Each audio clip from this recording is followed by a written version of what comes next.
तो ये एजेंडा क्या है? ये एजेंडा शरिया का है, इस्लाम का ही है, जो हमारी आसमानी किताब से आ रहा है। सूरह अल काफिरून में आप पढ़िएगा तो आपको समझ में आ जाएगा कि भाई सूरह अल काफिरून में साफ लफ्जों में लिखा हुआ है कि काफिरों को खत्म करना है और इस पूरी धरती पे फतह करना है। आप सोचिए ना, जैश ए मोहम्मद, इसका मतलब क्या होता है? मोहम्मद की सेना। लश्कर तैयबा, इसका मतलब क्या होता है? जो कलमा तैयब पढ़ते हैं उसकी लश्कर। जमात इस्लामी, जमातुल मुजाहिदीन का मतलब क्या है? ये एकत्रित होकर के जमात बना, मुजाहिदीनों का जमात। हाँ, जमात इस्लामी, इस्लाम के मानने वालों की जमात, हरकतुल इस्लाम, इस्लाम के मानने वालों की हरकतें। अब ये भी तो सोचिए ना कि ये जितने भी नाम हैं ये तो इस्लाम से जुड़े हुए हैं, प्रॉफिट मोहम्मद से जुड़े हुए हैं और अल्लाह से जुड़े हुए हैं ये सारे नाम। तो ये तो वही कर रहे हैं जो इन्होंने आसमानी किताब में पढ़ा है। इस पूरी पृथ्वी को मुसलमानों की पृथ्वी बनानी है। ये उम्मा का कॉन्सेप्ट है। एग्जैक्टली।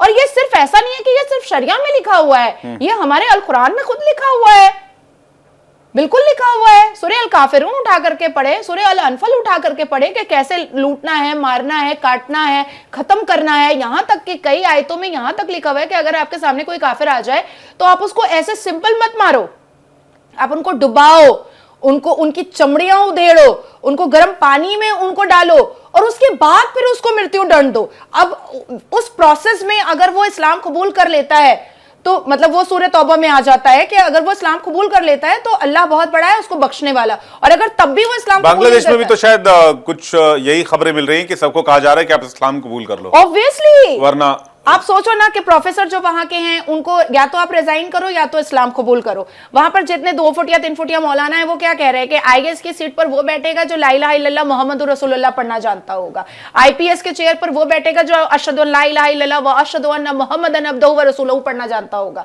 मतलब आपको क्रैक नहीं करना है एग्जाम, आपको कुछ नहीं जानना है। आपको अगर इस्लामी तालीम है तो आप बन सकते हैं, इस्लामिक कट्टरपंथी वाला नेचर आपके अंदर है तो आप वहां पर किसी भी पद पे बैठ सकते हो। हजारों हिंदुओं ने वहां रिजाइन करना पड़ा और मुझे ऐसा लगता है कि शायद 180 लोगों ने कन्वर्ट किया है इस्लाम में और अपने वो नौकरी में टिके रहे हैं नौकरी बचाने के लिए। हाँ, और बाकी लोगों ने रेजिग्नेशन किया है। हाँ? अब इसमें इसके दो पहलू है। बांग्लादेश में जो हो रहा है उस पर भारत सरकार का कंट्रोल नहीं है। भारत सरकार डिप्लोमेटिक चैनल से प्रेशर बना सकती है या दूसरे तरकीब अपना सकती है। इससे दूसरा पहलू आप ये देखेंगे कि जब गाजा पर हमला हुआ, इजराइल ने किया, जब हमास ने इजराइल पर अटैक किया तो उसके खिलाफ इस देश में कोई आवाज नहीं उठी। लेकिन जब इजराइल ने रिटेलिएट किया, बेशक हमारा एज अ कंट्री, हमारा एज अ देश ये मानना रहा है कि हम युद्ध का नहीं बुद्ध की बात करते हैं, लेकिन इस पे वाइस वर्सा कैसे हुआ कि भाई एक सांसद साहब हैं, बड़ी पार्टी के चीफ हैं ओवैसी साहब, वो जय फिलिस्तीन का नारा लगाते हैं ओथ लेते समय। कई नेता बात करते हैं कि भाई फिलिस्तीन को हमने एज अ कंट्री मान्यता दी, उसकी हम बात क्यों नहीं करते, हमने जंग क्यों नहीं रुकवाई, हमने सपोर्ट क्यों नहीं किया। फिलिस्तीन के समर्थन में कई यूनिवर्सिटी कैंपसेस में मार्च निकाले जाते हैं, कैंडल मार्च निकाले जाते हैं।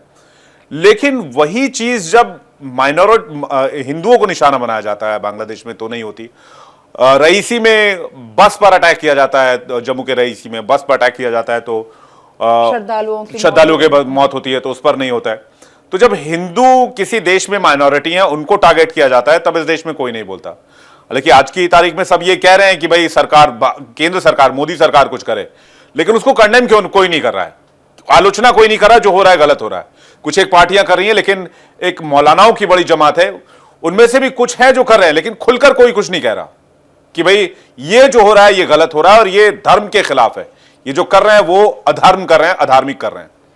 देखिए, सबसे पहले मैं आपको बताऊं कि असदुद्दीन अवैसी जो है वो रजाकार फौज का आखिरी चश्मा चिराग है। इससे तो कोई डिनाई नहीं कर सकता है। उसकी पार्टी जो है वो रजाकार की ही तो थी, मुस्लिम इत्तेहादुल मुस्लिमीन। वो तो बाद में जाकर के उसने ऑल इंडिया लगाया है, अभी हालिया में उसने ऑल इंडिया लगाया, अदरवाइज वो तो रजाकारों का ही था, मुस्लिम इत्तेहादुल मुस्लिमीन। और मुस्लिम इत्तेहादुल मुस्लिमीन का मतलब क्या होता है? मुसलमानों को के इत्तेहाद के लिए ये पार्टी बनी है। ठीक है। अब आता है तेरा मेरा रिश्ता क्या, ला इलाहा। पिछले 77 साल में जो मुसलमान मस्जिद में रेप करता है, मजार के अंदर रेप करता है, इमामबाड़े के अंदर रेप करता है, या ऐसे रोज कहीं पर रेप कर देता है, तो क्या मुसलमानों का एक पूरा कम्युनिटी उतर के आता है कि हम इसको अब इस्लाम में नहीं रहने देंगे? नहीं आता है। अब मुसलमानों में हम देखते हैं कि कोई पार्लियामेंट में अटैक करने चला जाता है, कोई 93 सीरियल बॉम्ब ब्लास्ट कर देता है, कोई आतंकवादी हरकत करता है, कोई आतंकवादी एक्टिविटीज सिखाता है पीएफआई का बन करके। तो क्या हमारे देश के मुसलमान रोड पर उतरते हैं कि हम इनको मुसलमान नहीं मानते? नहीं बोलेंगे, क्योंकि ये जो कर रहे हैं ये इनकी आसमानी किताबी तो बोली है करने के लिए, और ये कैसे उनके खिलाफ कैसे जा सकते हैं? ये तो तेरा मेरा रिश्ता क्या ला इलाहा वाली बात है। कैसे जा सकते हैं उनके खिलाफ? एक बलात्कार जो इतनी घिनौना अपराध है, जब वो मुस्लिम करता है उसके खिलाफ नहीं बोलता है कोई मौलवी मुल्ला इतनी घिनौनी चीज के लिए, तो फिर इतने बड़े आतंकवादी गतिविधियों के लिए वो कैसे उसके खिलाफ बोल सकता है? आप सोचो कि तो इस देश में तो गंगा जमनी तहजीब की बात होती है। गंगा जमनी ईद में सेवैयां खाने हिंदू जाता है, मुस्लिम जो है वो कहते हैं कि भाई होली गले लगाकर होली के दिन अबीर खेलने गुलाल खेलने के लिए जाते हैं। तो फिर वो जब एक हिंदू मुसीबत में है तो फिर वहां कोई कुछ क्यों नहीं बोलता? यार ये सब कुछ दिखावा है बस। नहीं, गंगा जमनी तहजीब इज अ काइंड ऑफ चूरन और कुछ नहीं है, जिसको सिर्फ और सिर्फ भारत के हिंदुओं को चटाया गया था। आप जिस मुसलमान के घर में जाकर के ईद में सवैयां खाकर आते हैं, आप जरा उनको प्रसाद खिला करके मुझे दिखा दीजिए, तो खिलाकर दिखाइए आप मुझे, गंगा जल पिलाकर दिखाइए आप मुझे। नहीं पिएगा। वो दिवाली की मिठाई आप पैक करके आप दुकान से भिजवा देते हैं, इसलिए वो लोग ठूस लेता है। लेकिन आप जो प्रसाद जो चढ़ावा है, जो आपके भगवान की प्रतिमा से उठ करके आता है, और गंगा जल आप पिला के दिखा दीजिए तो मैं मान जाऊं। ये कोई गंगा जमनी तहजीब नहीं है, ये भारत के हिंदुओं को बेवकूफ बनाने की एक स्ट्रैटेजी थी। That's it.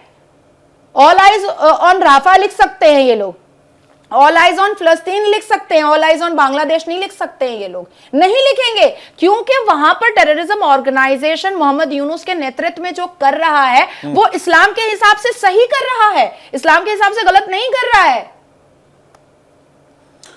अब आज की स्थिति में क्या वहां के हिंदुओं के पास कोई ऑप्शन नहीं है? या तो वो कन्वर्ट हो जाए या मरने के लिए तैयार है। नहीं, मुझे ऐसा लगता है कि हिंदुओं को अब एकत्रित होना पड़ेगा, और जो एक स्लोगन योगी जी का था कि बटेंगे तो कटेंगे, ये बांग्लादेश के हिंदू या हमारे दुनिया में कहीं पर भी हिंदू मेजॉरिटी है, 3 मिलियन से ऊपर तो सऊदी अरबिया में भी है, तो हर जगह के हिंदुओं को ये स्लोगन रट लेना पड़ेगा कि बटेंगे तो कटेंगे। अब देखिए आइस्कॉन टेम्पल के जो सबसे बड़े प्रभु थे, जिनको 14 दिन के लिए चिन्मय, उनके साथ भी मैं कई बार मैं लाइव पे बैठी, तो उनसे जब मेरी बात हुई तो मैंने यही कहा कि आप जो कर रहे हैं उससे मोहम्मद यूनुस डर रहा है। मोहम्मद यूनुस के डरने की एक और वजह है कि 21 जनवरी में, फिर से दोहरा रही हूं, 21 जनवरी के बाद हो सकता है कि मोहम्मद यूनुस सीधा डायरेक्ट जेल जाए, क्योंकि ना ही आदरणीय प्रधानमंत्री मोदी जी छोड़ने वाले हैं और ना ही डोनाल्ड ट्रंप छोड़ने वाला है मोहम्मद यूनुस को। मोहम्मद यूनुस एक टेररिस्ट है और वो एक स्लीपर सेल वाला काम कर रहा है। मोहम्मद यूनुस कोई पीस वाला, वो नोबेल आदमी नहीं है वो। यानी कि 21 तारीख डेडलाइन, इसे 21 तारीख के बाद हालात बदल सकते हैं। और आपने कहा कि बांग्लादेश में हिंदुओं को योगी जी के स्लोगन पर थिंक करना चाहिए और उस पर अमल करना चाहिए। नाज़िया जी, बहुत बहुत धन्यवाद, आप हमारे साथ स्टूडियो में आए, अपने बातचीत की और अपनी राय रखी। तो बांग्लादेश के हिंदुओं को अपनी सुरक्षा के बारे में खुद सोचना होगा अगर वहां पर यूनुस सरकार रह जाती है लंबे समय तक के लिए। हालांकि भारत की नज़र लगातार वहां की स्थिति पर बनी हुई है और भारत डिप्लोमेटिक चैनल से लगातार प्रेशर बनाने की कोशिश कर रहा है कि वहां की सरकार एक्शन ले